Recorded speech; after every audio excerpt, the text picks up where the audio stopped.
اللہ اللہ اللہ۔ حضرت عمر کا بیٹا مصر گیا، وہاں سے کمائی کر کے لایا، تجارت کرنے گیا، لاکھوں کا مال۔ کون سا باپ ہے دنیا میں جس کا بیٹا باہر سے پیسے لے کے آئے تو ابا تفصیل پوچھے کہ بیٹا کہاں سے کمائے، کہاں سے لایا، کتنے ملے، کیوں آئے؟ کون سا باپ تفصیل پوچھتا ہے؟ ابا تو کہتا لا صحیح اور تعریفیں کرتا ہے، میرا بیٹا بڑی کمائی کرتا ہے۔ کبھی پوچھا ہے اس سے کہ ڈیوٹی صحیح دیتا ہے کہ نہیں؟ کبھی پوچھا ہے کہ تو ایمانداری کی روزی لاتا ہے کہ حرام کی کماتا ہے؟ یہ باپ کی ذمہ داری ہے، یہ اماں کی ذمہ داری ہے۔ پھر کہتا ہے بیماری کیسے آ گئی، پریشانی کیسے آ گئی؟ تو نے کبھی سوال کیا اپنی اولاد سے؟ حضرت عمر فاروق رضی اللہ تعالیٰ عنہ کا بیٹا مصر سے پیسے کما کے لایا تو جناب عمر نے بلایا، فرمایا بیٹے اتنی تو تیرے پاس راس ہی نہیں تھی، تھوڑے سے تو پیسے لے کے گیا تھا، اتنی کمائی کیسے ہو گئی؟ اتنے تو پیسے نہیں تھے صاحب، کہاں سے کمائی لائے؟ اس نے کہا ابا جی وہ جو میرے چچا ہے نا مصر کے گورنر، آپ کے دوست، انہوں نے میری مدد کی ہے۔ فرمایا جتنے لوگ گئے تھے سب کی ہے مدد اس نے؟ کہا نہیں صرف میری کی۔ فرمایا تیری کیوں کی؟ تیری کیوں کی؟ کہا حضور آپ کے دوست ہیں۔ فرمایا چپ کر، حضور انہوں نے مجھے اتنے پیسے دیے، میں نے کاروبار میں ڈالے تو نفع آیا تو میں ان کی رقم دے کے۔ فرمایا خاموش ہو جا، باقی جتنے لوگ گئے تھے سب کی مدد کی اس نے؟ کہا نہیں حضور صرف میری کی۔ فرمایا اس نے تیری مدد نہیں کی، اس نے خلیفہ کے بیٹے کی مدد کی، اس لیے کہ وہ خلیفہ کو اپنے حق میں نرم کر سکے۔ فرمایا آدھا مال تیرا ہے، آدھا مال غنیمت کا ہے، مال خزانہ کا ہے، مسلمانوں کا ہے، اس لیے کہ تو جو وہاں سے مال کما کے لایا ہے وہ اپنے باپ کے خلیفہ ہونے کی وجہ سے کما کے لایا ہے، لہذا رکھ ادھر۔ یہاں کہتے ہیں کدھر سے آیا، کیسے آیا، کون سا حساب دیں، کیا کریں؟ او بھائی حضرت عمر رضی اللہ تعالیٰ عنہ کا اپنی اولاد کے بارے میں یہ رنگ ہے۔ ایک جنگ سے نا خوشبو آئی، خوشبو بڑی مہنگی ہوتی تھی، عرب میں خوشبو آج بھی بڑی مہنگی ہے، وہ زیادہ استعمال کرتے ہیں۔ میری باتوں کی سمجھ آ رہی ہے میرے بھائیوں؟ بڑی مہنگی خوشبو تھی۔ جب وہ خوشبو آئی تو حضرت عمر نے کہا، گھر میں پہلے پہنچی حضرت عمر کے، چونکہ زیادہ عورتیں استعمال کرتی تھی گھر کے اندر خوشبو، مرد بھی لگاتے تھے۔ حضرت عمر نے اپنی بیوی سے کہا، آپ کی زوجہ تو تھی وہ بڑی خوشبو کو پسند کرتی تھی۔ حضرت عمر نے اپنی زوجہ سے کہا کہ خوشبو لاؤ، میں نے ایک عورت کی ڈیوٹی لگائی ہے، وہ خوشبو تول کے نا تو حصہ برابر صحابہ میں بانٹ دے گی۔ تو آپ کی زوجہ کہنے لگی کسی بی بی کی ڈیوٹی لگانے کی کیا ضرورت تھی، میں جو موجود تھی میں بانٹ دیتی ہوں تول کے حصہ برابر۔ آپ نے فرمایا نہیں تو رہنے دے، وہ فلانی بی بی بانٹے گی۔ حضور میں نے بھی بانٹنی ہے، میرے پہ کچھ حق ہے؟ آپ نے فرمایا نہیں، تو تفصیل نہ پوچھ، تو خوشبو دے دے، کوئی اور بانٹے گی۔ خاتون خانہ تھی نا، کہنے لگی نہیں مجھے بھی آج آپ کو بتانا ہی پڑے گا کہ کوئی جو بانٹ سکتی ہے تو میں کیوں نہیں بانٹ سکتی؟ زوجہ کہتی عمر نے بات کی تو میری چیخیں نکل گئی۔ حضرت عمر فرمانے لگے جب تو خوشبو بانٹے گی نا تیرے ہاتھوں کو بھی لگے گی، تیرے دوپٹوں کو بھی لگ جائے گی۔ اگر رب کریم نے مجھ سے سوال پوچھا کہ عمر خوشبو تو مسلمانوں کی تھی، تیری بیوی کے دوپٹے کو کیوں لگ گئی، تو میں اللہ کے حضور کیا جواب دوں گا؟ اگر اللہ نے یہ سوال کیا کہ تیری بیوی نے کیوں لگائی، وہ تو حصہ تھا مسلمانوں کا، تو نے تیری بیوی نے کیوں لگائی؟ تو فرمایا میں نہیں چاہتا کہ اللہ کے حضور مجھے اور تجھے باز پرس ہو، لہذا کسی اور کو بانٹنے دے۔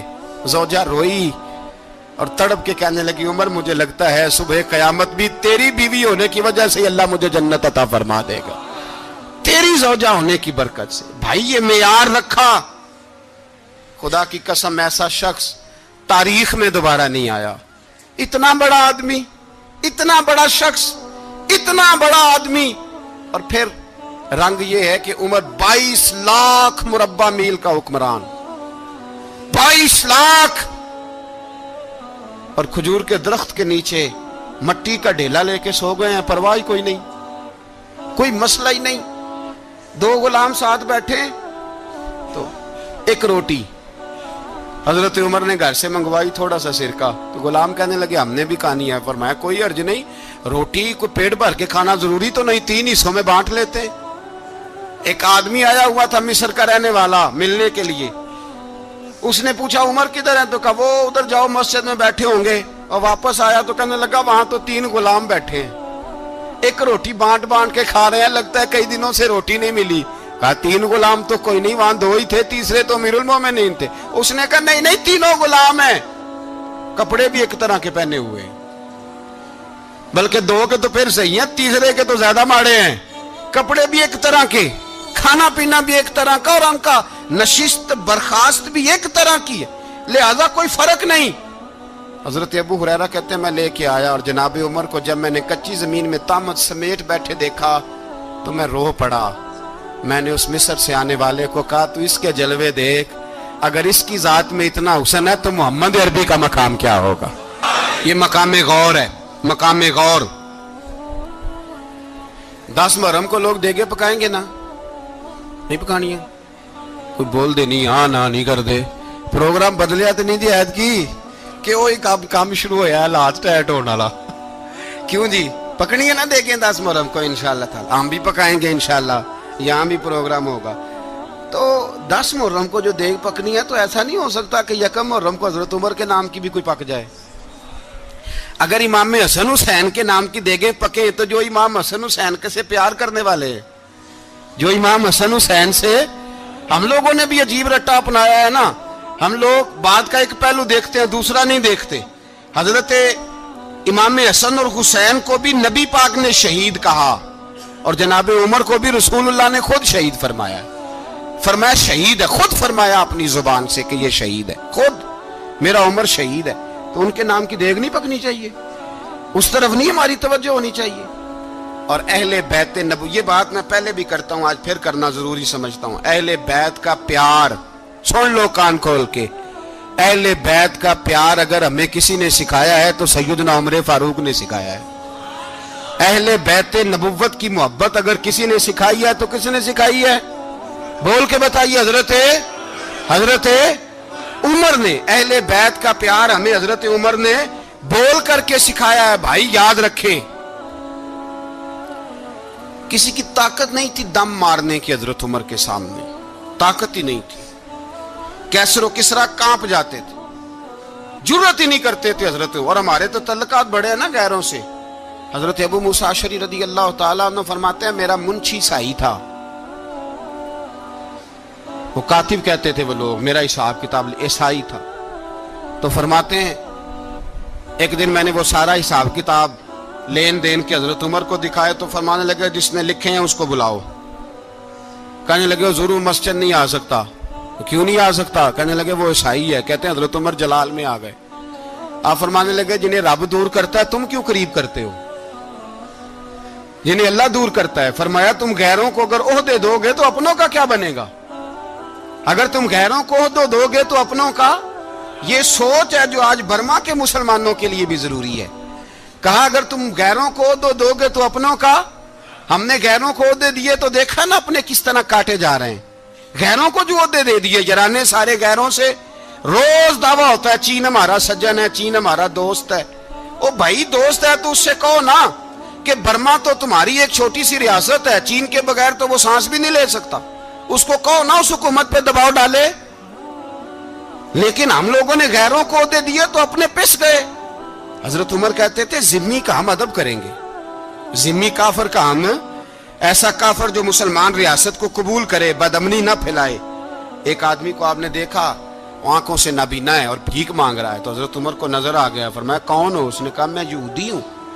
فرمایا بھیک کیوں مانگتے ہو؟ کہا جب تک تندرست تھا مسلمانوں کو جزیہ دیتا تھا, بوڑھا ہو گیا ہوں کیا کروں. حضرت عمر نے گھوڑے کی پشت پہ بٹھایا, کافر کو گھوڑے کی پشت پہ بٹھایا اور بٹھا کے مدینے لائے. حضرت علی شیر خدا وزیر خزانہ تھے. فرمایا علی اس کا وظیفہ جاری کرو. کہا یہ کون ہے؟ فرمایا یہ یہودی ہے لیکن یہ ہمیں جزیہ دیتا رہا, بوڑھا ہو گیا بیچارہ, بھیک مانگنے پہ مجبور ہے, ہماری حکومت کے اندر رہتا ہے, اس کا پورا وظیفہ جتنا خرچہ اتنا وظیفہ لگاؤ. حضرت علی کہتے ہیں میں وظیفہ لگا رہا تھا اور وہ میرے نبی کا کلمہ پڑھ رہا تھا, وہ رسول اللہ کا کلمہ پڑھ رہا تھا.